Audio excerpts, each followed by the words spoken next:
საგანგებო რეჟიმში გადავიდა მუნიციპალიტეტის ყველა სამსახური, მობილიზებული იქნა თოვლწმენდი მანქანები, აგრეთვე ქუჩაზე მარინყრელი სპეცტექნიკა და საშუალებები. მთლიანობაში ჯამში მობილიზებული იქნა 40-მდე სპეცტექნიკა. ინტენსიურად მიმდინარეობდა მთელი ღამის განმავლობაში თოვლისაგან დაფარული ქუჩების წმენდვის სამუშაოები.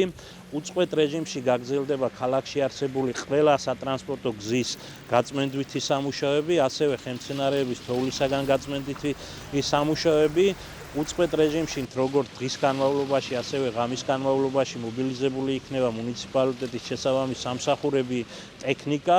ამ ეტაპისათვის არსებითი შეფერხება სატრანსპორტო საშუალებების გადაადგილების კუთხით. ავტოტრანსპორტის გადაადგილება მიზანშეწონილია და რეკომენდირებულია იმ ავტოსატრანსპორტო საშუალებებშიც, რომელსაც გააჩნიათ ზამთრის საბურავები და მუნიციპალიტეტის მერიის თხოვნა იქნება იმ ავტოსატრანსპორტო საშუალებებზე, რომლებსაც არ გააჩნიათ ზამთრის საბურავები, თავი შეიკავონ გადაადგილებისათან, რათა ხელი არ შეუშალონ როგორც გაწმენდვით სამუშაოებს, ასევე სხვა ავტოსატრანსპორტო საშუალებების გადაადგილებას.